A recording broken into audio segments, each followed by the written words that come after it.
નમસ્કાર દોસ્તો, જય સિયારામ। અત્યારે હાલ અમે છે દામનગર થી એક વિડીયો આવ્યું હતું છે। દાદા છે અને બા છે મોટી ઉંમરના, જે એકલું જીવન એનું બીતાવી રહ્યા છે। અહીંયાના જે દામનગરના પબ્લિક છે, જે અમારા સેવા સાથીઓ છે, પ્રિતેશભાઈ અને સુજીતભાઈ ના અમારો વિડીયો આવ્યો હતો એક અમારા વોટ્સઅપ દ્વારા કે એક માજી અને દાદા છે દુઃખમાં એનો જીવન બીતાવી રહ્યા છે। અને અત્યારે હાલ અમે આવ્યા છે દામનગર માજી સાથે અને દાદા સાથે વાતચીત કરશું અને જેટલી બને એટલી દાદા અને બા ની મદદ પણ કરશું આપણે।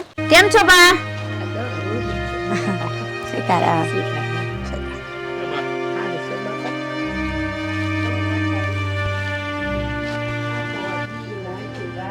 આ ઘર જૂનું એમનું આ તો પ્રધાનમંત્રી બની ગયું એટલે સારું લાગે। દાદા શું કરે છે? દાદા કાંઈ નહીં, તમે કેવું છો ને સાંજના હેરાન કરે છે? એટલે દાદા હા. આ ભાગ કરે આખો દી ધોડી ઓલા બસ સ્ટેન્ડના પોલીસ કેસ કરવા જાઉં છું ને આમ પોલીસ કેસ કરવા જાઉં છું ને ત્યાં હું બધે ગોત કરું ને પછી એકા બીજી છે ને ભાડે જાય ને તે લાવ્યા એકદમ કાજી બાપુ ઓલા આલા પોકા હા. ઈ કાજી બાપુ ને જમાલભાઈ દીકરા બે મૂકવા મને કે ભાભી આમ રખડતા હતા કે ભૂલા પડી ગયા છે તો મેં હું બધે ગોતું પણ મને કાંઈ જટલા નથી ખાસા ગલ્લી કીધું તો પછી મેં ગયા પછી મેં એને ખવડાવ્યું પરાણે ખવડાવ્યું પીવડાવ્યું અને નવરાવ્યા પાછા ઓલા તડકામાં આવ્યા ને તો મેં કહ્યું એને સાઈડ આવે ને તો તમે પછી મેં પૂછ્યું ને તો કે હું ભૂલો પડી ગયો તો મને દઈશ ન હોય હું ક્યાં જાઉં ને એમ કરવા માંડ્યા અને હજી 2 દી પહેલાં કોકે કીધું છે કે માના ઘરના ધીરુ દાદા કે પોલીસ સ્ટેન્ડ કોઈ આમ રખડે છે પણ કે આમ આડાવડા આટામાં તે ઓલો શૈલભાઈ મૂકવા આવ્યો। તમારા પાછળ કોઈ નથી દાદા? દીકરા દીકરી? દીકરો પાછો છે જો બેસો દીકરો પાછો થઈ ગયો? કેટલા વર્ષથી? આ 20 વર્ષ અને 3 વર્ષ છે। 23 વર્ષથી? આ દીકરી છે જ નહીં, ભગવાને દીધી હતી પણ પાછી હમાવી દીધી। દીકરા દીકરી બંને? હા। તો તમારું જીવન કેવી રીતે તમે બીતાવી રહ્યા છો અહીંયા? ખાવા પીવાનું કોણ પૂરું કરે છે? એ એક દી પ્રિતેશભાઈ દઈ ગયા હતા। પ્રિતેશભાઈ દઈ ગયા હતા? તો આ ભાઈ કોણ છે? હા પ્રિતેશભાઈ છે। પ્રિતેશભાઈ છે ને? ઓળખે ને? હા દઈ ગયા હતા એ દઈ ગયા હતા ને? તો હવે તમારી અત્યારે શું સમસ્યા છે? અને 4 કિલો ઘઉં આવે હા અને 3 કિલો ચોખા આવે છે ને 400 ગ્રામ મોરસ આવે બસ। એમાં તમારું જીવન બીતાવી રહ્યા છો? એ તો બાપા જેમ હોય આમ કરીને આપણે પેટ પર આપણે કાયમનું થયું કોને કેવું મને દો।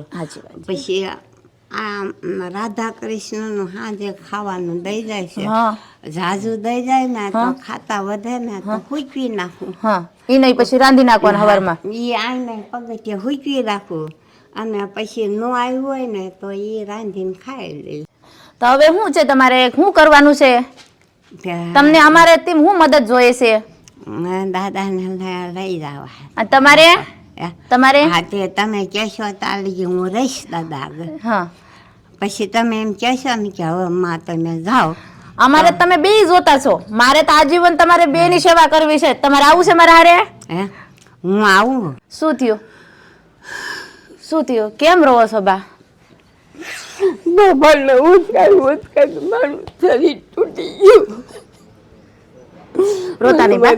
એ તકલીફ પડે બાબાને તેડી કડાકો બોલી ગયો અત્યાર મને એ તકલીફ પડે। તો તમારે દાદાનો કાંઈ વસ્તુ કરવાની નથી। દાદાને તમારે અહીંયા ગલાસઈ નહીં દેવાનું, એ અમે બધું કરશું। દાદાની સેવા કરશું અને તમારી સેવા કરશું। મને એ તકલીફ છે, તમે ઉપાધિ ન કરો, અમે છે ને કરવા વાળા। ખાવા પીવામાં છે ને હું 10 દી ભૂખી રહું ને તો હું આપણે ખાવા પીવાનું મળે બધું, તમારે ભગવાનનું નામ લેવાનું, મોજથી જિંદગી જીવવાનું। તમારે જ્યારે આટો મારવાનું આવવાનું ત્યારે આવી જવાનું અહીંયા જામનગર। કા આપણે આગું છે આશ્રમ? કાંઈ નથી। તો પછી લીમડા હાવ નજીક છે, આપણે 10 કિલોમીટર હશે, 10-12 કિલોમીટર। અને આ ભાઈ છે ને અમને તો ઓળખો છો ને તમે? આ ભાઈ છે ને હા એ મારા જેઠના દીકરા છે। એવું છે? મેં મારો પેટનો દીકરો મારનો કે હું એમ માનું છું કે મારો દીન્યો હશે, દીન્યો એક વહી ગયો છે પણ આ મને બીજો દીનો ભગવાને મને મારી હૈયા સામો દીધો। એ એને પોગે નહીં, એ મને દે, એની પેટ માંગતું હોય। હાચી વાત છે બા। એટલે બંનેને ચાલી એ છોકરાને હું હેરાન કરવા નથી માંગતી. એટલે જ કેવું છું, કોઈને આપણે હેરાન કરવું નથી, કોઈને તમારા લીધેથી કોઈને દુખી નથી કરવું. તો આપણે આશ્રમમાં જેટલું ગુણ તમારે રહેવું હોય, તમારી ઈચ્છા હોય તેટલું ગુણ રહેવાનું. પછી નો કદાચ તમારે ઘરે આવવું હોય તો આપણે સુજિત્રાભાઈ નંબર લઈ લેવાના, સુજીતભાઈ નો. ભાઈ પાસે અમે આવશું હા તો બસ આપણે સુજીતભાઈ આવે છે દર વખતે આશ્રમે.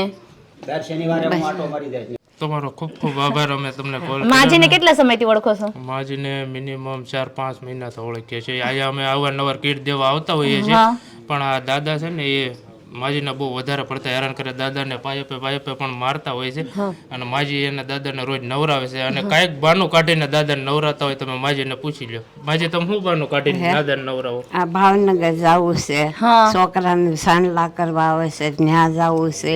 અમારા બાલાના લગ્ન છે, બાલાના આપણે વ્યવહાર કરવા જવું છે.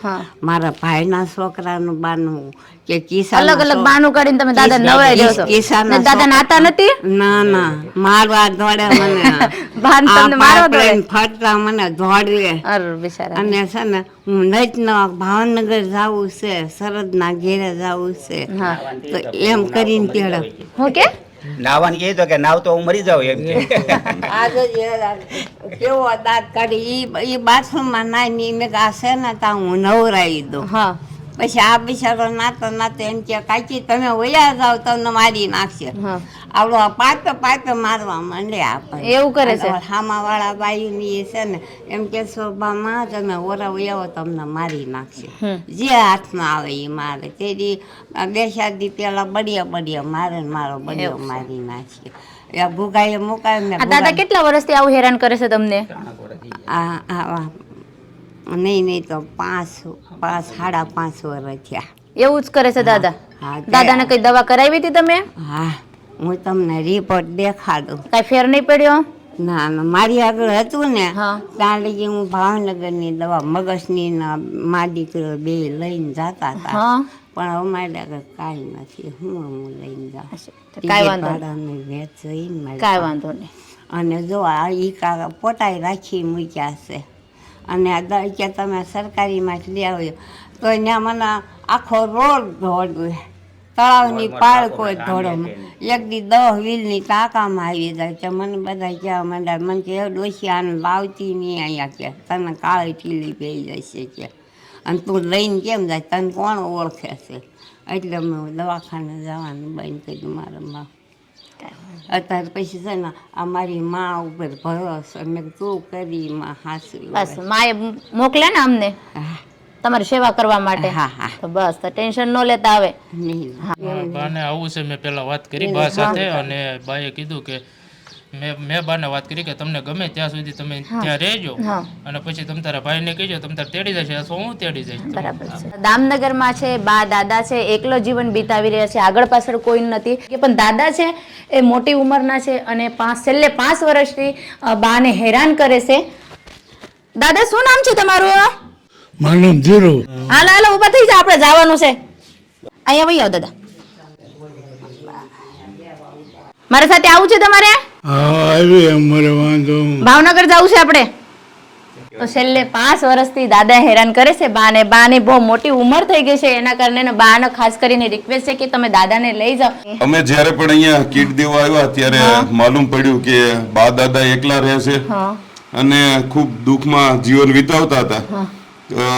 દાદા મગજે થોડાક અસ્થિર હોય, બાને વારંવાર મારવા દોડતા, એવું બધું પ્રોબ્લેમ હતું. અને એમનું મેન જીવન બહુ ખરાબ રીતે વીતતું હતું. કારણ કે ક્યારેક બાઈએ તે હમણાં કીધું કે રોટલી સૂકવીને બીજે દિવસે ખાતા ને એવું બધું. તો અમને વિચાર આવ્યો કે તમે બહુ સારું કામ કરો છો, એટલે જો દાદાને લઈ જાઓ તમે તો કદાચ બાનું જીવન એ સારું વીતે. પણ તમારું ખૂબ આભાર કે તમે બંનેને કહો છો કે બે આવો તો અમારે એક સારો પરિવાર મળે. અત્યારે કેમ કે બાને જો દાદાને લઈ જાવ તો બાને કોણ કરવા વાળું, કેમ કે બાની તો ઉંમર થઈ ગઈ છે આગળ પાછળ. ભાઈ ધ્યાન રાખે છે, દીકરા કરતા વિશેષ માને છે તમને. શું કહેશો ભાઈ બા વિશે, દાદા વિશે? બાને દાદાની વિશે તો મારે એટલું કહેવાનું કે અત્યાર સુધી 5 વર્ષથી હું ધ્યાન રાખતો હતો, બરાબર, અને કોઈ જાતની તકલીફ આપણે પડવા નથી દીધી. અને અત્યારે મેં બપોરે ટિફિન મગાવ્યું. દાદા બપોરે હેરાન બહુ કરતા, બીજા બાજુવાળા ઘેરે બેઠા હતા. હું પાછો બોલાવ્યો, મેં બેનનો ફોન આવ્યો છે, મેં કીધું આજે આવવાના છે, બરાબર. એટલે મેં તમે આવો ને બધું આધાર કાર્ડ ને બધું આપણે તૈયાર રાખ્યું હતું બરાબર. પછી ટિફિન જમાડીને બપોર પછી આવે એટલે તમે યારે જવાનું છે. તો મને કે વાંધો અમે મંજૂર છે બરાબર, હું જાઈશ તમ તારી, મને ગમશે તો ત્યાં રહીશ ને તમે 10 દિવસ પાછા હા, કાંઈ વાંધો નહીં. હા બા દાદા ભલે રે, બા ભલે, પછી આવ્યું હોય ને તો વાંધો નહીં. ખૂબ ખૂબ તમારો આભાર, ધન્યવાદ. આ 10 દિવસથી તમારે હું મહેનત કરતો હતો ફોન કરતો આ ભાઈને. બા જેટલું ગુર અમારા આશ્રમમાં પ્રભુ સેવા આશ્રમમાં રહેવું હોય તો રહી શકે છે, પણ એ એના ઉપર છે. અને એ કદાચ કે ભાઈ મારે ઘરે જવું છે, એને નહીં ફાવતું હોય તો એ પછી પાછા આવી શકે. પણ દાદાને અત્યારે બાને આપણે લઈ જઈશું પ્રભુ સેવા આશ્રમમાં. આવું છે ને બા? હા હું આવું છું, હા, આવું છું, હારવાર આવું છું. કાંઈ વાંધો નહીં બા, બહુ માર ખાધો છે તમે, બહુ હવે દુઃખ સહન કર્યું છે. હવે દાદાને અમે સંભાળી લઈશું ઉપર. આ કઈના મોકોડા ભાઈ અને મારે ક્યાં આ ખંભાત અને દાદાને શરીરે જબરું છે એટલે આ ખાટલા ઉપર ધક્કો મારી દે હા. અને પછી હાથ ને મળીને પછી મને ઢળે જો મારા ગાડલાની ખોડ મેન ભાઈ પણ મને સડાવવા નહીં દેતા. તો કઈ નહીં, અત્યારે બા ને દાદાને અમે પ્રભુ સેવા આશ્રમમાં જે અમારો લીમડા ગામ પાસે આવેલું છે, જે ભાવનગર રાજકોટ હાઈવે ઉપર આવેલું છે, ત્યાં લઈ જાય છે. ખરેખર તમારી સેવાને અમે 100 નમન કરીએ, કારણ કે આવી સેવા અત્યારના સમયમાં કરીએ કે નહીં એવું બહુ ઓછું હોય છે. ઘણા એની પાસે પૈસા હોય છે પણ ખરેખર આ કાર્ય કરવાનું દિલ નથી હોતું. તમને તો અમે લાખ વંદન કરીએ કે આ ઘરમાં કોઈ એક વ્યક્તિ માનસિક અસ્થિર હોય ને નથી હાચવાતું. તમે આવા કેટલા પરિવાર હાચવો છો, કેટલા લોકોને હાચવો છો, પ્રભુજીને હાચવો. બસ આ ભગવાનનો આશીર્વાદ અને બધાને સાથ સપોર્ટ થી આ કાર્ય થાય છે. હું એક નથી કરતી, હજારો હાથ છે દેવાવાળા. તો અત્યારે આ બધા તમારા વિડિયા જોઈજો ને આ બધી સેવા કરું છું બરાબર. મને બહુ ગમતું આ વાહ ભાઈ, સરસ. આવડું મોટું પડેકું પિતેશભાઈ ગાંઠિયા લાવ્યા. અહીંયા તમે ખાધા? તમને ભાવ્યા? હા. રોજ આપણે અહીંયા મળશે, હારું હારું મળશે. હવે તમે કેમ આજનું જમવાનું થોડુંક સુકાવી દેતા ને હવારમાં બનાવતા, હવે એવી નહીં આવશે તમને દશા. તમારે રોજ તાજું તાજું અને ગરમા ગરમ જમવાનું મળશે. તમારે કાલનું વિચારીને નહીં જમવાનું, પેટ ભરીને જમવાનું અને ભગવાનનું નામ લેવાનું. અને જેમ તમારા જેવી બહેનું આવે ને એના હારે મસ્ત સત્સંગ કરવાનું. બસ મજા જ આવશે તમને અહીંયા. હાલો, તો અત્યારે અમે લઈ જાય છે બા ને દાદાને અમારા પ્રભુ સેવા આશ્રમ જે લીમડા ગામ પાસે આવેલું છે. સુજીતભાઈ આવજો, અને બહુ બહુ ધન્યવાદ, તમે આવું સરસ કાર્ય કરો છો. આવજો હો મારા ભાઈ સીતારામ. તો દોસ્તો ફાઇનલી પહોંચી ગયા છે અમે પ્રભુ સેવા આશ્રમ જે અમારા લીમડા ગામનો છે. અત્યારે બા દાદાને અમે દામનગર થી લાવેલા છે. બા દાદા તો બહુ સરસ વાતો કરે, બા તો બહુ મીઠું મીઠું વાતો કરે. કેમ છો? આમ જો બા દામનગર થી ઓળખો છો બા ને? આજો કેમ છે બેટા? બે દામનગર ના ભેગા થઈ ગયા છે આજે તો. લીમડા હેઠે તમે બેઠા હતા, હું દવા તમે ઓળખો છો બાને? કોણ છે? ઓળખે છો? દવા લેવા આવતી ને. એ તમારા ઘરે હું આવી હતી ખબર છે તમને? તમારા ઘરે આવી હતી હું ખાવા લેવા. હા, ખાવા લેવા ગયા તા. હા ભાઈ, આ જો આવી છું. આ નથી જવા બંધ દેવી. મત જાવ જો બાંધેલી. હા, દાદા ને બાને કોણ જાય છે પછી લેવા? જશે. લેવા જવું પડે ને આપણે. દાદા કેમ છે? દામનગર થી સેવ મળી. આમ ના કઈક રાજકોટ ના છે. બા છે ને દામનગર ના છે. કેમ છે ભાઈ? કેમ સારું છે? ઓલા ગુગાભાઈ તમને ગોળા ખવડાવતા ને, એ કઈ ગયા? ઈ ઘરે છે એની હું કાકી. એ આવશે તમને મળવા. હા, તમને મળવા આવશે. તો આવશે. અમારા બા છે, બધા આ દામનગર ના છે, બાઈ દામનગર ના છે. આ દામનગર ના બે બા અમારા સાથે ભેગા થઈ ગયેલા છે, એટલે મજા આવવાની છે. ને જે અહીંયાનું પબ્લિક નો કહેવાનું મતલબ એવું હતું કે બાને આગળ પાછળ કોઈ નહીં, દાદાને કોઈ રાખવા વાળું નથી, એટલે આપણે દાદાને બાને લેવા માટે ગયા છે. અને અત્યારે ફાઇનલી આપણે આવી ગયા છે આપણા પ્રભુ સેવા આશ્રમે. અને બાને જેટલું ગુણ આપણા પ્રભુ સેવા આશ્રમમાં રહેવું હોય તેટલું ગુણ તમે રહેવી શકો. હો બા, હા, સત્સંગ કરવાનું, ભગવાનનું નામ લેવાનું, મોજ કરવાની છે અહીંયા તમારે. હા. હો, રહેશું ને? બસ મજા કરજો. રહીશો બેટા. હા, અને દાદા પણ રહેશે. દાદાને વાંધો નહીં આવશે કઈ. હા, દાદાને ઘણું માર્યું છે ને તમને, હવે અહીંયા કાંઈ એવું કરશે નહીં તમારા હારે. જો અમારા ભૂપત દાદા છે ને, દાદાનું ધ્યાન રાખશે. હા, હો, એક બેન છે રેખાબેન કરીને છે, ઈ રેખાબેન ને ધ્યાન તમારું રાખશે. હો, હા, હા, ઉપાધિ કરતા નહીં. નહીં ચિંતા હા, કરો. બસ ટેન્શન ન લે. તમારે જ્યારે જવાનું હશે ત્યારે તમે મળવા જાયજો. હા, હો, હા. તો કાંઈ નહીં દોસ્તો, જેટલું ગુરુ માજીને રહેવું હોય તેટલું ગુરુ આપણા પ્રભુ સેવા આશ્રમમાં રહી શકે છે. અને વિડીયો ખાસ કરીને વધારે શેર કરજો. જય હિન્દ, જય ભારત.